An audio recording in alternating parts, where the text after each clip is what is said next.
Hello guys, എന്തൊക്കെയാണ് നിങ്ങൾ വിശേഷം? സുഖമാണ്. ഞാനിതാ റബ്ബ് സൈസിൽ കുഴപ്പമൊന്നുമില്ലാണ്ട് മാഷാ അടിപൊളിയായിട്ട് മുന്നോട്ടേക്ക് പോകുന്നുണ്ട്.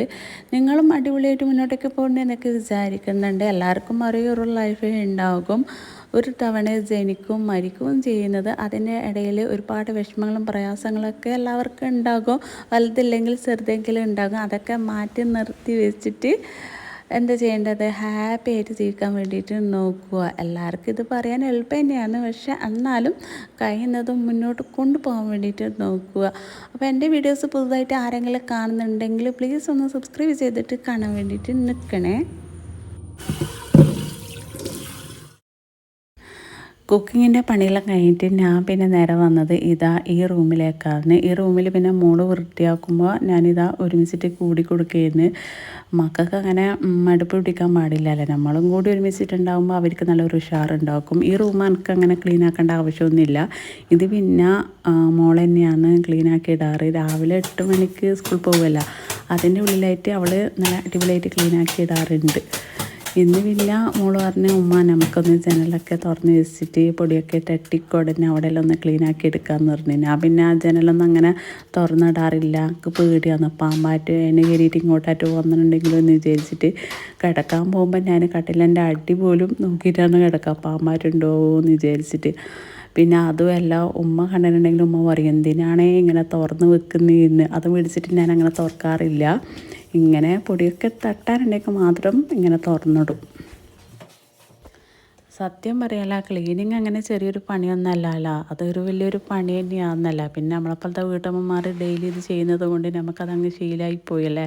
പിന്നെ മക്കളെ സംബന്ധിച്ചിടത്തോളം അങ്ങനെയല്ല, അവർക്ക് ഇതിലേക്ക് മടി വരാൻ സാധ്യതയുണ്ട്. അതുകൊണ്ട് നമ്മൾ ക്ലീൻ ചെയ്യുമ്പോൾ അവർ വീട്ടിലുണ്ടെങ്കിൽ അവരെയും കൂടി ഇതിലേക്ക് ആഡ് ചെയ്യും. എന്നാൽ പിന്നെ അവർക്ക് കുറച്ച് കഴിഞ്ഞാൽ ഇതൊരു വലിയൊരു പണിയായിട്ട് തോന്നൂല. അല്ലെങ്കിൽ നമുക്ക് സുഖമില്ലാണ്ടായാൽ മനുഷ്യന്മാരല്ലേ, എപ്പോഴും ഒരേപോലെ ഉണ്ടാവില്ല. ചില ദിവസങ്ങളിൽ തലവേദനയായിട്ട് ചിലപ്പോൾ അവിടെ കിടക്കേണ്ടി വരും, അർജൻറ്റായിട്ട് എവിടെയെങ്കിലും പുറത്ത് പോവേണ്ടി വരും.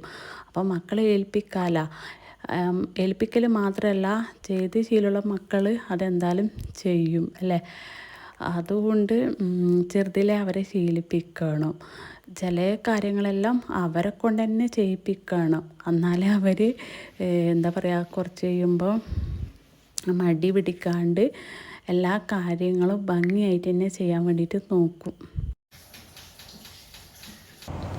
ഒന്നിനെ കാത്തു നിൽക്കേണ്ട ആവശ്യമില്ലല്ലോ. ഒരു പണി തീർത്തിട്ട് അടുത്ത പണി എടുക്കുക എന്ന് വിചാരിച്ചിട്ട് അവിടെ കാത്തു നിൽക്കരുത്. അതിൻ്റെ ഇടയിൽ കൂടി എന്തെങ്കിലും ചെറിയ പണികളൊക്കെ ഉണ്ടെങ്കിൽ തീർക്കാൻ വേണ്ടിയിട്ട് നോക്കണം. സമയം എന്ന് വെച്ചാൽ അത്രയും വിലപ്പെട്ടത് തന്നെയാണ്. നമ്മൾ ശരിക്കും പറഞ്ഞാൽ നമ്മളെ മൈൻഡ് അതിലേക്ക് കൊടുക്കായിട്ടാണ്. കൊടുത്തിട്ടുണ്ടെങ്കിൽ സമയത്തിനെ പോലെ വേറെ എവിടെയും ഉണ്ടാവില്ല. ഇനി അർജൻറ്റായിട്ട് എവിടെയെങ്കിലും പോകാൻ നിന്നാലേ നമ്മൾ ഇടയ്ക്കിടയ്ക്ക് ഇങ്ങനെ സമയം നോക്കിക്കൊണ്ടേയിരിക്കില്ലേ, എത്ര മണി അല്ലാ ഇത്ര മണിയായല്ലേ എന്ന് വിചാരിക്കൂലേ. അപ്പോഴാണ് ശരിക്കും നമുക്ക് ആ ഒരു സമയത്തിൻ്റെ വില മനസ്സിലാക്കാൻ പറ്റുന്നത്. നഷ്ടപ്പെട്ടത് എന്തായാലും നമുക്ക് തിരിച്ചെടുക്കാൻ പറ്റില്ല. നഷ്ടപ്പെടാതിരിക്കണമെങ്കിൽ എല്ലാം ആ സമയത്ത് തന്നെ ചെയ്യാൻ വേണ്ടിയിട്ട് നോക്കണം അല്ലേ. പിന്നെ ഒരു വീട്ടമ്മ എന്ന് പറഞ്ഞത് ഫുൾ ടൈം വീട്ടിൻ്റെ പണി തീർക്കാനുള്ളതല്ല, അതായത് ക്ലീനിങ്ങുമായിട്ട് ബന്ധപ്പെട്ടത് കേട്ടോ. അതുകൊണ്ട് വേഗം തീർത്തിട്ട് ബാക്കിയുള്ള സമയം ഫ്രീ ആകാൻ വേണ്ടിയിട്ട് നോക്കുക. ഉച്ചയ്ക്ക് ശേഷം എല്ലാ വീട്ടമ്മമാരും ഫ്രീ തന്നെയാണെന്ന് തോന്നുന്നല്ലേ. അതുകൊണ്ട് തന്നെയാണ് ഡെൻമൈ ലൈഫും വ്ളോഗും മറ്റുള്ള കാര്യങ്ങളൊക്കെ ഉച്ചയ്ക്ക് ശേഷം എല്ലാവരും അപ്ലോഡ് ചെയ്യുന്നത്. കാരണം എന്ന് വെച്ചാൽ എല്ലാവർക്കും അറിയാം ആ സമയം എല്ലാവരും ഫ്രീ തന്നെയാണ് ഉണ്ടാവുക. രാവിലെ എല്ലാവർക്കും നല്ല തിരക്കേ ഉണ്ടാവുക. അപ്പോൾ ഈ തിരക്കിൻ്റെ കൂടെ എന്താ പറയുക, എല്ലാ പണികളും അതിൻ്റെ കൂടെ തീർക്കാൻ വേണ്ടിയിട്ട് നോക്കണം, ക്ലീനിങ്ങും എല്ലാം. അപ്പോൾ ഓരോരുത്തർ വിചാരിക്കും ഇതൊക്കെ തീർത്തിട്ട് എവിടെ പോകാനുള്ള, നമ്മൾ ഫുൾ ടൈം ഇങ്ങനെ വീട്ടിൽ തന്നെ ഇരിക്കുന്നതല്ല, അത് ഏതെങ്കിലും സമയം എടുത്താൽ പോരെയെന്ന്. പക്ഷെ അങ്ങനെ ചിന്തിക്കരുത്. കാരണം വെച്ചാൽ വീട് ക്ലീനായിരിക്കുമ്പോൾ നമ്മളെ മനസ്സും കൂടി ക്ലിയർ ആയില്ലേ, അതിൽ കൂടുതൽ സന്തോഷം നമുക്ക് വേറെ എന്താ വേണ്ടത്. അങ്ങനെ അകത്തുള്ള എല്ലാ പരിപാടിയും കഴിഞ്ഞ് ഇനിയുള്ള പരിപാടിയൊക്കെ പുറത്താണ്. അങ്ങനെ ഉച്ചയ്ക്ക് ശേഷം ഒരു 3-3:30 മണിക്ക് ഞാനും മോളും കൂടി ഒന്ന് പുറത്തിറങ്ങുന്നുണ്ട്. ഞാൻ ഇങ്ങനെ ദൂരെല്ലാം പോകുമ്പോൾ എന്തായാലും മക്കളെല്ലാം ഉള്ള ദിവസമേ പോകാൻ വേണ്ടിയിട്ട് നിൽക്കും. പിന്നെ അടുത്ത് നമ്മളെ വാരത്താണെങ്കിൽ ഞാൻ ഒറ്റയ്ക്ക് പോകും. വാരത്ത് പോകാൻ പിന്നെ എനിക്ക് മടി തന്നെയാണ്. ഞാൻ വിചാരിക്കും വാരത്ത് പോകാനായിട്ട് ഈ ഒരു കാറെല്ലാം പുറത്തേക്ക് ഇറക്കണ്ടേ, അതിനെക്കാട്ടി നല്ല പിന്നെ 2 ആഴ്ചയെല്ലാം കൂടുമ്പോൾ ടൗണിലെല്ലാം പോകാമെന്നെല്ലാം ഇങ്ങനെ വിചാരിക്കും. പിന്നെ എന്തായാലും ഇന്നത്തെ ദിവസം മക്കൾ വീട്ടിലുണ്ട്. ഒരാളെ എൻ്റെ കൂടെ വന്നിട്ടുള്ളൂ, മറ്റവൾ എൻ്റെ കൂടെ വന്നിട്ടില്ല. പിന്നെ അങ്ങനെയാണ് സംഭവം. അങ്ങനെ അവിടെ വണ്ടി പാർക്ക് ചെയ്ത് തരാൻ ഒരാൾ ഇങ്ങനെ നോട്ടും പെൻഡലും എടുത്തിട്ട് ഇങ്ങനെ വരുന്നുണ്ട് കേട്ടോ. എന്നോട് ചോദിച്ച് എന്തേ വണ്ടി ക്ലീൻ ചെയ്യുന്നതെന്ന് ചോദിച്ചാൽ ഞാൻ പറഞ്ഞ് എത്രയാ ചാർജ് ആവും, അങ്ങനെ ചുമ്മാ അങ്ങ് കൊടുക്കാനൊന്നും പറ്റില്ലല്ലോ. അന്നേരം പറഞ്ഞ് പുറം മാത്രമാണെങ്കിൽ 200 മതി, ഇനി ടോട്ടലൊക്കെ ആണെങ്കിൽ 300 രൂപ തന്നേന്ന്. അപ്പോൾ പിന്നെ അത് ചെറിയ പൈസ അല്ലേ, എന്തായാലും 500 റുപ്യയിലുണ്ട് തോന്നും. ഇനി ക്ലീൻ ചെയ്യാനുള്ള അങ്ങനെയല്ല, ഇനി ക്ലീൻ ചെയ്യാൻ തോന്നിയാൽ നേരെ ഇങ്ങോട്ടേക്ക് വരാൻ തോന്നുന്ന, പിന്നെ 2 കാര്യം അങ്ങ് നടക്കുമല്ല. അങ്ങനെ ഞാൻ വണ്ടി അവർക്ക് കൊടുത്തിട്ട് അവർ പറഞ്ഞ് തിരിച്ച് വരുമ്പോൾ B1 ആണോ B ആണോ എന്നറിയില്ല, അവിടത്തേക്ക് വന്നോന്ന് പറഞ്ഞു. വെളുത്തുള്ളിക്കെല്ലാം എൻ്റെ ഡിമാൻഡ് അപ്പല്ല, അതിന് ഇത്രയും നിറം കൂടുതലായതുകൊണ്ട് തന്നെയാണോ ഇങ്ങനെ റേറ്റ് ടേസ്റ്റിന്. ഞാനല്ലെങ്കിൽ കുറേ പൊറുക്കിയെടുക്കാമെന്നെല്ലാം വിചാരിച്ചെന്ന്, പിന്നെ നോക്കുമ്പോഴത്തേക്ക് കണക്കിന് എടുത്തിട്ടുള്ളൂ. ഇനി അടുത്തതായിട്ട് എടുക്കാൻ പോകുന്ന പപ്പടമാണ്. പപ്പടം പിന്നെ മക്കൾക്ക് എന്തായാലും നിർബന്ധം തന്നെയാണ്. ഏതെടുക്കണം എന്നുള്ളൊരു കൺഫ്യൂഷനാണ് ഉള്ളത്. വലുതെടുക്കണോ വേണ്ടേ, അല്ലെങ്കിൽ ചെറുതെടുത്താലും മതിയോ, അങ്ങനെ രണ്ടും കളിപ്പിച്ചിട്ട് ചെറുതായിട്ടാണ് തോന്നുന്നു എടുത്തത്. ഇനി അടുത്തത് പൊറുക്കിയെടുക്കാൻ പോകുന്നത് ഇഞ്ചിയാണ്. ഇഞ്ചിയിലെടുക്കുമ്പോൾ എന്തായാലും അപ്പുറത്തെ കയ്യിൽ ഒരു കവറ് കൂട്ടിപ്പിടിക്കുന്നത് നല്ലതായിരിക്കും. വെറുതെ കച്ചറ നമ്മളെ കയ്യിൽ വലിച്ച് കയറ്റേണ്ട ആവശ്യമില്ലല്ലോ. ഷോപ്പിൽ വന്നേരം എനിക്ക് ഒരു കാര്യം എൻ്റെ മൈൻഡിലേക്ക് വന്നിട്ടുണ്ട്, അത് ഞാനൊന്ന് പറയട്ട്. ഇപ്പോഴത്തെ മക്കൾക്കൊന്നും ഇത് അറിയണമെന്നില്ല. ഇപ്പോഴത്തെ മക്കളൊക്കെ ലേറ്റസ്റ്റ് മോഡൽ മക്കളാണല്ലോ, മാഷാ അല്ലാഹ്. അപ്പോൾ എന്താണെന്ന് വെച്ചാൽ എൻ്റെ ചെറുതിലൊക്കെ എൻ്റെ ഉമ്മമാരെന്ന് വെച്ചാൽ ആ കാലത്തുള്ള ഉമ്മമാരൊന്നും ഇങ്ങനെ കടയിലൊന്നും വരാറില്ല.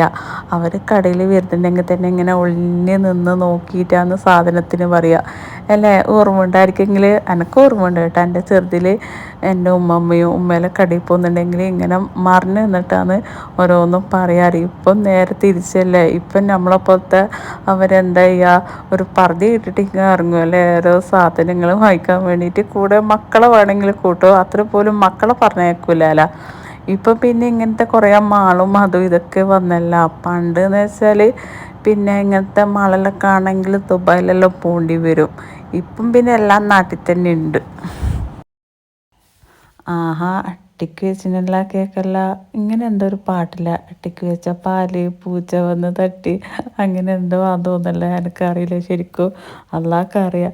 അങ്ങനെ എന്തോ ഒരു പാട്ട് മുമ്പ് എല്ലാവരും പാടാറുണ്ട്.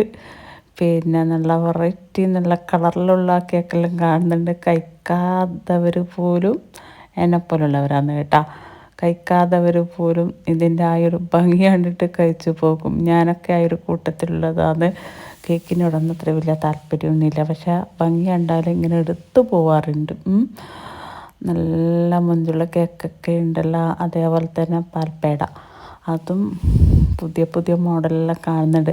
പേട ഞാൻ എടുക്കാമെന്ന് വിചാരിച്ചേ, പിന്നെ മോള് പറയുന്നത് വേണ്ട വേണ്ട വേണ്ട എന്ന് പറയുന്നു. അങ്ങനെ അത് അവിടെ വെച്ച് ഓളെ കണ്ണ് ഫുള്ള് ഇങ്ങോട്ടേക്കാണ് പോകുന്നത്. എവിടത്തേക്കെന്നറിയുമോ, പിസ്സ വേണമെന്ന് പറഞ്ഞിട്ട്. എന്നിട്ടാ ഓള് പറഞ്ഞ് ഉമ്മ അത് വാങ്ങ് എന്ന് പറഞ്ഞ്. അങ്ങനെ ഞാൻ പറഞ്ഞ് ഒന്ന് ക്ഷമിക്കുക, നമുക്ക് പോകാനാകുമ്പോൾ വാങ്ങാം, നേരത്തെ കാലത്ത് വാങ്ങി വെക്കണ്ടെന്ന് പറയും. പിന്നെന്താ ചെയ്യുക, ക്ഷമയില്ല. ഞാൻ അവളോട് പറയും കുറച്ച് ക്ഷമിക്കാനും ചെയ്യണം, പിന്നെ എല്ലാത്തിനും ഇങ്ങനെ ധൃതി കാണിക്കാൻ പാടില്ല എന്ന് പറയും. അങ്ങനെ എന്ത് ചെയ്ത് ഒരു പിസ്സ വാങ്ങിച്ചിട്ടുണ്ട്. ഇനി നിങ്ങൾ നോർമൽ ബിസ്ക്കറ്റെല്ലാം കഴിച്ച് മടുത്തവരാണെങ്കിൽ ഈ ഒരു ബിസ്ക്കറ്റ് കഴിച്ച് നോക്കൂ, ഭയങ്കര ടേസ്റ്റാണ് കേട്ടോ. ഞാൻ കഴിഞ്ഞതിന് ഇത് ഇവിടുന്ന് വാങ്ങിച്ചതിനല്ല, അന്നേരം തന്നെ എനിക്ക് ഭയങ്കരമായിട്ട് ഇഷ്ടമായിന്. എൻ്റെ ചെറിയ മോള് പറയുകയും ചെയ്തിന്, ഉമ്മ അവിടെ പോകുന്നുണ്ടെങ്കിൽ ഈ ഒരു ബിസ്ക്കറ്റ് വാങ്ങിക്കാൻ മറക്കരുതേ എന്ന്. അങ്ങനെ ഞാൻ ഒന്നെടുത്തിട്ടുണ്ട്.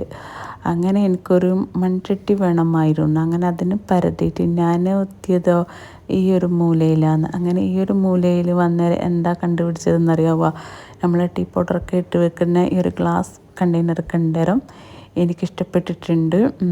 സ്പൂണൊക്കെ വരുന്നുണ്ട് കേട്ടോ, നല്ലുണ്ട് കാണാൻ, അത്യാവശ്യം നല്ല ക്വാളിറ്റിയോട് കൂടിയിട്ടുള്ള ഒരു പാത്രം കിച്ചൺ ഐറ്റംസൊക്കെ ഉണ്ടല്ലോ ഇവിടെ. ഞാൻ ഈ ഒരു ഭാഗത്ത് അങ്ങനെ വരാറില്ല. അപ്പുറത്തുനിന്ന് തന്നെ സാധനങ്ങളൊക്കെ വാങ്ങിച്ചിട്ട് നേരം സ്ഥലം കാലിയാക്കലാണ്. ഇവിടെ വന്നേരം അങ്ങനെയല്ല, ഈ ഒരു മൂലയിൽ വന്നേരം ഇതൊക്കെ ഒന്ന് കണ്ടു നോക്കുന്നുണ്ട്. നല്ല അടിപൊളി പാത്രങ്ങളൊക്കെ ഉണ്ട്. അങ്ങനെ അതെല്ലാം കഴിഞ്ഞിട്ട് ഇനി അടുത്ത പരിപാടി കുറച്ച് അരി വാങ്ങിക്കാനുണ്ട്. ഇതിനും നെയ്ച്ചോറ്റിൻ്റെ അരി വാങ്ങിക്കാനുണ്ട്, സാദാ ചോറിൻ്റെ അരി അത് വാങ്ങിക്കാനുണ്ട്. അങ്ങനെ ഇതാ അരിയിലിങ്ങനെ ഓരോന്നോരോന്നായിട്ട് വാങ്ങി വെക്കുന്നുണ്ട്. ഇതെല്ലാം കഴിഞ്ഞിട്ട് ഞാൻ ഒന്ന് മാക്സിൽ കയറാമെന്നെല്ലാം വിചാരിച്ചായിരുന്നു. പക്ഷെ നടന്നിട്ടില്ല ഗായ്സ്. എന്താണെന്ന് വെച്ചാൽ എൻ്റെ മോള് തിരക്കാക്കും, നമുക്ക് പോകാമെന്ന് പറഞ്ഞിട്ട് അങ്ങനെ പോവാന്ന് പറഞ്ഞിട്ട് നമ്മളിതാ തലയിറങ്ങിയിട്ടുണ്ട്. അപ്പോഴേക്കും എൻ്റെ വണ്ടിയെല്ലാം നല്ല കഴുകി നല്ല മൊഞ്ചാക്കി അവിടെ വെച്ചിട്ടുണ്ട്.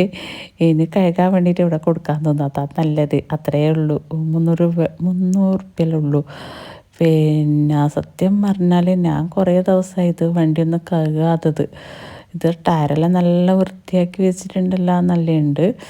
പിന്നെ എന്താണെന്ന് വെച്ചാൽ ആണുങ്ങന്മാർ വണ്ടി കഴുകുന്ന പോലെ നമുക്ക് എന്തായാലും കഴുകാനാവുന്നില്ല, എനക്കാവുന്നില്ല അപ്പം. എന്നിട്ട് ഞാനിങ്ങനെ വിചാരിക്കുകയായിരുന്നു ഇത് കഴുകാൻ വേണ്ടിയിട്ട് കൊടുക്കാമെന്ന്. പിന്നെ ഇവർ ഇവിടെ എത്തിയാൽ ഇവർ പറഞ്ഞ് നമ്മൾ കഴുകിക്കൊള്ളാമെന്ന്. നിങ്ങൾ വിചാരിക്കുന്നുണ്ടാവും അല്ല ഇതെന്താണെന്ന്. നിങ്ങൾക്ക് എന്തായാലും മനസ്സിലായിട്ടുണ്ടാവും. എനക്കാന്ന് ചിലപ്പോൾ മനസ്സിലാണ്ടിരുന്നിട്ടുണ്ടാവുക. സംഭവം ആദ്യം നമുക്ക് മനസ്സിലായിട്ടില്ല, പിന്നെ എത്തി നോക്കിയാലാണ് മനസ്സിലായത് ഇതെന്താ പരിപാടിയെന്ന്. അതായത് നമ്മളെ ഭാരത സ്മൈല് 10 ദിവസമായി ഇങ്ങനെ ഫുഡ് ഫെസ്റ്റ് നടക്കുന്നത്. അപ്പോൾ വീട്ടമ്മമാരുടെ പുഡിങ് കൊണ്ടുള്ള മൊഞ്ചുകുട്ടൽ പരിപാടിയാണ് ഇവിടെ നടക്കുന്നത്. ആർക്ക് വേണമെങ്കിലും ഇതിലേക്ക് പങ്കെടുക്കാം. പക്ഷെ ഞാനൊന്നും പങ്കെടുത്തിട്ടൊന്നുമില്ല. കാരണം വെച്ചാൽ നമുക്ക് സമയമില്ല, സമയമില്ല. അപ്പോൾ ഇത്രയൊക്കെയുള്ള ബൈ ബൈ.